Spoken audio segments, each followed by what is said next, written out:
Ողջույն, ինչ եմ սպասում քաղաքական մայիսին։ Ենթադրում եմ, որ քաղաքական մայիսին Ռուբեն Վարդանյանը կազատվի բանտից եւ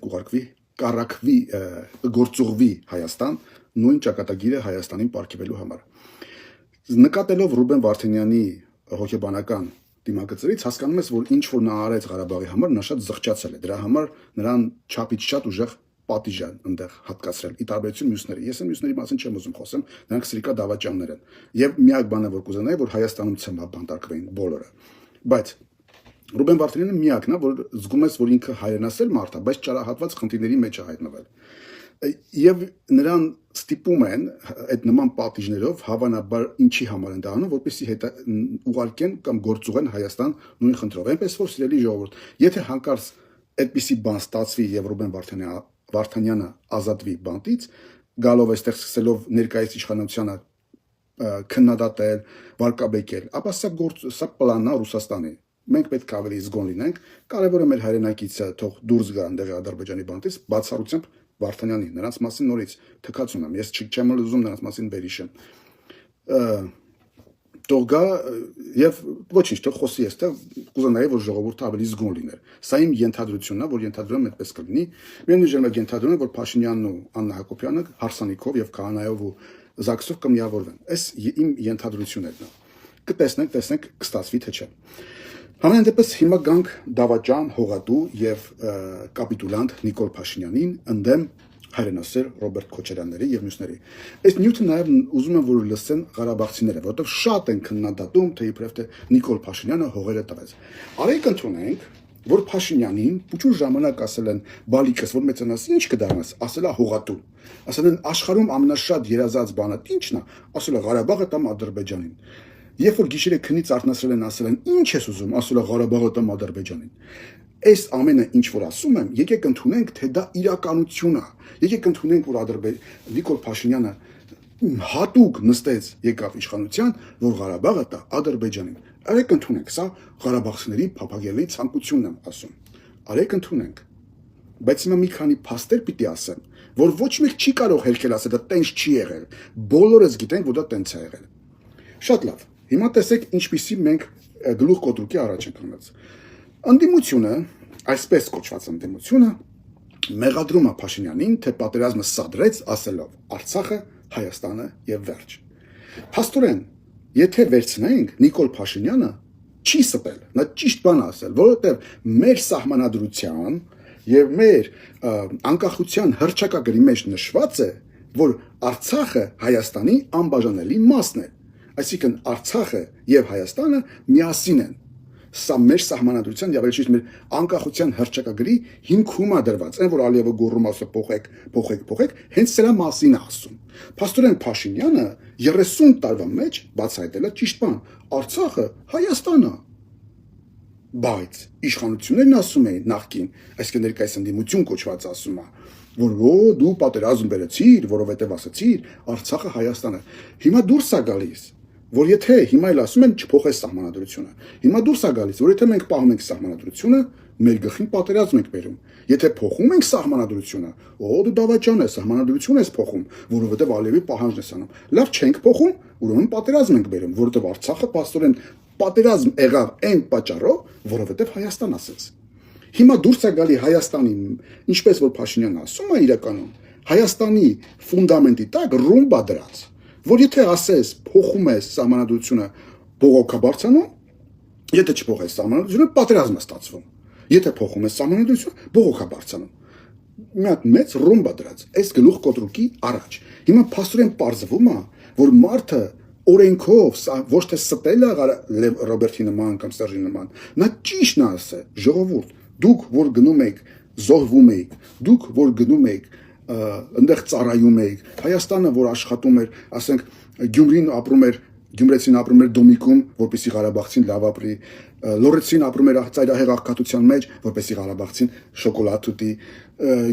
Հայաստանի բոլոր գյուղերից եւ ավաններից իրենց տղամարդիկ գնում են Ռուսաստանում արտագնա աշխատանքի, որովհետև Հայաստանը աղքատ ու սոված էր, մարդիկ իրենց ընտանիքները լքում էին, թողում էին, քանի ընտանիք քանդվեց տենց, որովհետև գնացին հետ չեկան, որպեսզի Ղարաբաղցին շոկոլադ ուտի։ Ու բայց պարզվում է, որ այս ամենի հետ միասին Ղարաբաղը Հայաստան չէր կարող լինել, դա սուտ էր, դա կեղծիք էր, դա պատերազմ էր, որ կախված էր մեր գլխից, Դամոկլյան սրի պես։ Հիմա Նիկոլ Փաշինյանը ասում է, Արցախը Հայաստանի է, վերջ ինադու է, ասում ինադու, որպեսզի հողերը տա։ Պատերազմը Ղարաբաղում էր, չէ՞, Ղարաբաղում էր։ Ղարաբաղում էին գտնվում բոլոր այն անվանի, անգերազանց, հզոր, անհաղթելի, անպարտելի, ամեն մեկը մի Սասնա ծռերի առյուծ մհեր, մի Շվարցնեգեր, մի Ռեմբո, մի կատարյալ ուժեղության տեր գեներալ, որի մասին որ մի հսկա բաներ կարող էին պատմել, եւ իրենց գերագույն հրամանատարներով։ Ընդունենք Նիկոլ Փաշինյանը զանգում է ու ասում է, ես մինչև չտեսնեմ, որ հողերը հանձնում եք, չեմ քնի։ Պատերազմը ընդեղ էր, հողը ձերն էր, ձեր ծննդավայրն էր։ Միթե դուք չէիք կարող պաշտպանել, այդքան վախում էիք Նիկոլից, ենթարկվեցիք իր հրամանին։ Այդ ոնց է հիմա նրան մեղադրում եք հողատու բառի մեջ չեք վախենում, այն ժամանակ վախեցաք հողերը հանձնեցիք։ Վերջը այդ նույն Նիկոլ Փաշինյանն էր, չէ՞ որ տասնյակ հազարներով կոչ էր անում մարդիկ գալիս էին կռվելով։ Մարդիկ պատրաստ են գալու այդտեղ մեռնելու։ Եկել են, կռվել են, պատրաստ են եղել զոհվելու։ Ինչի եք դուք ասել զորքին մի կռվեք, հողերը տվել են Նիկոլը։ Ընդունենք Նիկոլը տվել էր հողերը։ Ընդունենք Նիկոլը զանգել էր Ալիևին, ասել էր մեռնեմ կյանքիդ, Ադրբեջանի համար, Ղարաբաղի համար 5 միլիարդ թվունա, ձրի եմ տալիս քեզ, ցավը տանեմ, Ալիև ջան, մեռնեմ քո երեխեքի ջանին։ Ընդունենք։ Պատերազմը տեղ էր կայանում, դա ձեր ծննդավայրն էր։ Դուք այդքան հեշտ ենթարկվելու հանձնել եք հողը։ Հիմա եկել եք ձեր անունը դրել եք մեկը ուժեղ Հայաստան, մեկը հզոր Հայաստան։ Արա ձեր ծննդավայրը չեք կարացել պաշտպանեք։ Հիմա եկել եք Հայաստան եք փրկում։ Կամ միթե 20 տարի, 25 տարի ձեր իշխանության ժամանակ չկարողացաք Ղարաբաղը այնպես լուծել խնդիրը, որ 100 Նիկոլ գար չկարողանալ այդ հողը հանձնել։ Բայց չգիտեք, որ կարող է սրիկա Նիկոլ գար Ղարաբաղը, իսկ հենց ճիտ ուտար բանի Ադրբեջանի։ Ախր Նիկոլն մի Նիկոլնի, ով դուխը մի քիչ հերիքում է, հելնում է մարդու վրա մունատ է գալիս։ Բա հելնեիք, բա կինն ու տղեն ձեր ձերքում էին, դնեք բանտա, ասեք ժողովուրդ ջան, դուք ձեր որդիներին ուղարկում եք պատերազմի, այս սրիկան հողերը հանձնել է։ Այդ ո՞ն մի հայը չէր գնալու Նիկոլի գլուխը ջարդել, ասեք դու ո՞նց ես հողերը հանձնում։ Ոչ թե բանակին ասեք մի կռվեք, հողերը տվել է, իմալ ֆրանսիալ եք, հողատուն դուք եք արա։ Դուք հողատու եք, դուք կապիտուլյանտն եք։ Ենթադրենք, հիմա ասում են, բանը, Նիկոլ Փաշինյանը գերագույն հրամանատար է։ Նախ, գերագույն հրամանատարը որևէ իշխանություն չունի պատերազմի դաշտում կռվող զինվորից մինչև գեներալ անձի վրա, որևէ իշխանություն չունի։ Եթե ընդունենք Նիկոլ Փաշինյանը որպես գերագույն հրամանատար զանգում հրամայումը ընդունենք, որը բոլոր տեղերում հերկվեց, որ տես բան չի եղել, բայց ինչ որ Մոսկվայում երևելիները խոսում են, թե եղել է, բայց ընդունենք զանգել այդ նույն գեներալին, որի Մոսկվայում, որովհետեւ այն ժամանակ ընդամենը գեներալ էր, եւ ասել է հանձնի հողը։ Բայց գեներալը իր պետությունը պրոստակ հանձնում է, իր երկրի հողը հանձնում է տշնամուն։ Ինչա գերագույն հրամանատարը կարող գերագույն հրամանատարի վրա մեկը զենք էր պահել, երախուն է դրել էր գլխի վրա զենքը, ասում էր հողերը հանձնի։ Դու այդքան շուտ ենթարկվել իր գերագույն հրամանատարին, այդքան շուտ,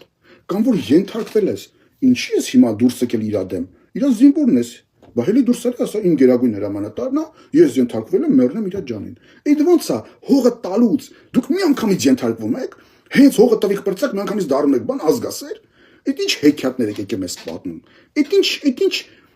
Այդ ում ուղեղն եք աղում։ Ես ոչ թե ստե խոսում եմ Նիկոլ Փաշինյանի օգտին, ես ախր մեր ժողովրդին միամտության վրա եմ մտածում, որ ոնց են այսքանից հետո մտածում, թե ինչ որ Նիկոլը հողը։ Ես նորից եմ ասում, ընդունենք Նիկոլի երազանքն էր Ղարաբաղ տալը։ Ընդունենք Նիկոլը գիշերը չէր քնում, ասում էր մեռնեմ Աստծո ջանին, մենակ մի աշխարհում երազանք ունեմ, Ղարաբաղը տամ ու մեռնեմ։ Այդ այն երազանքը։ Ընդունենք, բայց պատերազմը տեղեր է, այդ մարդը հողատու կոչված Նիկոլը հազարներով զորք է ուղարկել ձեր մոտ, զենք է ուղարկել, ամեն ինչ տվել է, արա իրա դուք կռվեիք։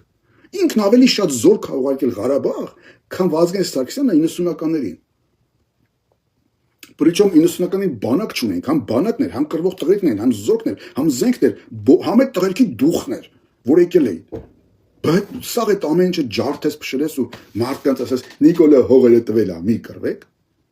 Ինել հիմա փաստերը դուրս գալի, որ զոհերի մեծ մասը բան են, խոճապահար եղած տղերքն են, որովհետև չեն իմացել ինչ անեն։ Քանի ընկերներ ունեմ, ասում գնում ենք, չգիտենք, ոչ մեկ չկա, մեզ չեն ասում, ուր գնանք, ուր չգնանք, որովհետև այնց այն ավիրե ու թալան է, որ դու 90-ականներ եթե եղել ես այնտեղ, Դու ելի չեր ճանաչում ես որտեղ ես, ես ինչ ես։ Ախր առաջ տեղ գյուղ էր, ստեղ առաջ շինություններ կար, հիմա ամայի դաշտա բաց բրախ դաշտա սա քո բոլոր ամեն ինչը պարզ քարտեզի վրա երևում է, որտեղ ես պիտի ռմբակոծեն։ Շատ հեշտ ձևով ու բաց էր ամբողջ դաշտ բանակը թշնամու առաջ։ Հիմա նորից եմ ասում, թող ժողովուրդը հարգելի 120,000 ղարաբաղցիներ, ինքներդ մտածեք, ով ձեզ բերեց հասցրեց այսօրվան։ Մի հատ Նիկոլ Փաշինյան, բա այդքան ձեր հզոր գեներալները ընդունակ չէին, մի հատ Նիկոլ Փաշինյանի դեմ ասեն, քո հրամանը չենք կատարում։ Ես չեմ ասում, թե ինքը չի ասել։ Ձեր ուղեղը նենց է լվացել, որ դուք հավատում եք տենց ասել։ Ես էլ ասում, հա դուք ճիշտ եք, ինքը տենց է ասել։ Նորից իմ հարցը գալիս է, բա ձեր գեներալները, այնտեղ Սյամոններ, Մոստյոններ, Վիտոններ, Միտոններ, մի 150,000 գեներալ ունեք, ամեն մեկի որ խոսացնում են, ինքը մենակով է Արցախը ազատագրել 90-ին։ Այնտեղ ոչ մեկ չկար, ինքը ավտոմատը վերցրեց ու մենակով Բաքու էր մտնում, պրոստը ասին ցավը տանը, մեղքան։ Թող ապրեն ադրբեջանցիք, թե չէ Բաքու էր մտնում ինքը մենակով։ Ամեն մի գեներալ մի հատ իր մասին մի դեքսը եկա բան ա գրել, բայց չեն կարող մի հատ Նիկոլի դեմ դուրս գային։ Գնացեք ձեր գեներալներին հարցրեք, քիչ եք կռվել, արա։ Լավ Նիկոլը Դավաճաններ, դուք քիչ եք կռվել, եք բանակը հանձնել տվել թշնամուն, ինչ եք վերջը 1 միլիարդ դոլարի զենք տվեցիք, չէ 23 թվականին։ Այս էլ մի հեքիաթ ասում, որովհետև բանը Նիկոլը Պրագայում ընդունեց, որ Արցախը Ղարաբաղը Ադրբեջանի 22 թվականին Նիկոլը Պրագայում ընդունում է, որ Ղարաբաղը Ադրբեջանի կազմում է, 23 թվականին նոր իրանք ֆայմում են, վայ քորա, բանը Արցախը Ադրբեջանի կազմում է, արեք հետ գնանք Հայաստան։ Մի տարի գլխի չէիք ընկնում, հա։ Թե սա հատուկ նպատակաուղղված ծրագիր էր Ղարաբաղը հայաթափելով։ Էլ չեմ ասում, ամենակարևոր բանը, որ եթե նույնիսկ ընդունենք, որ Նիկոլը Ղարաբաղը տվել է Ադրբեջանին, բանդեղ Պուտին կար, բայց չէր ասելու, արա դու ով ես, որ եկել ես իմ տարածաշրջանում որոշում ես կայացնում, թե իմ տարածքի հողը ումը տաս, անկախ նրանից Ալիևին կտաս, թե ֆլան ֆստանին կտաս։ Ես եմ այս տարածքի տերն ու տիրականը։ Փաստորեն դուրս է գալիս, որ ուժեղ տղեն Փաշինյան Նիկոլն է, որ եկավ, որոշեց, ձեր գեներալներին սաղին մատ թքեց մի կողմ գցեց, ասաց Ղարաբաղը տալիս եմ Թուրքին, արա, լավ եմ անում։ Ու ոչ մի գեներալ, ոչ Ռոբերտ Քոչարյան, ոչ մեկ չկարեցան դուխ ունենան, ասեն խիեսանում։ Տվեց, հետո զանգեց Պուտինին, ասեց լսում ես, քո պայմանագիրը բան ինչ որ ստորագրել ես, ինչ չի հետաքրքրում։ Ղարաբաղն էլ ճանաչում Ադրբեջան ու տենց արա։ Ու փաստորեն Պուտինը չի կարացել ասի խի, ձեն չի կարացել հանի։ Դուրս է գալիս ուժեղ տղեն Նիկոլն է։ Դուրս է գալիս այս տարածքի կրոտոյ տղեն Նիկոլն է։ Դուք ո՞նց եք ձեզ ուժեղ համարում։ Դուք փաստորեն չկաք այդքան, որովհետև ձեզանից ոչ մեկը չուներ դուխ տենց անելու։ Դուրս է գալիս Նիկոլը այդքան դուխով տղա է։ Ոնց ուզեր, ինչ ուզեր արել է։ Այս վերլուծությունը թողում եմ ժողովրդին։ Ինքներդ մտածեք, ով հանձնեց Արցախը։ Ում էր պետք հանձնել Արցախը։ Եվ արդյոք իրանք չէին մտածում մեկը հողերապի տանք, արեք մի հատ անմեղ սունակի գտնենք, իր ջբես ամեն ինչը գցենք, հետո մենք հերոսաբար հետ կգանք, իբրև հաղթածներ, ոչ թե պարտվածներ։ Սա թող ուզում եմ վերլուծեն, գոնե մի քիչ մտածեն նաև ղարաբաղցիները, որոնց բերել տվեցին Հայաստան, որպեսզի իրանց տանեն այսպես բանը ազգային ժողովների դռների դեմը կանգնացնեն մի քանի հազար դրամ փող գցելով իրանց դեպը, որ իրանց համար դեռ տնկվեն ու խոսան, որովհետև իրանց բերել են 120,000 հոգու բերել են, իրանց ցանկությունը կատարելու համար, որպես, չգիտեմ, տիկ դաժե վարձու բանվորներ չեն բերել, ողորմություն շպրտող են բերել իրանց դեմը, որ տենում ես մի քանի հոգի կանացեն, դրանց 80%-ը Ղարաբաղցու ակցենտով է խոսում։ Դուք ինքներդ մտածեք, ձեզ այդքան ցածրացրել են, դուք գնացել եք հլայելի իրանց ոտերն եք ընկել։ Մնացածը թող իմ ժողովուրդը վերլուծի։ Շնորհակալություն։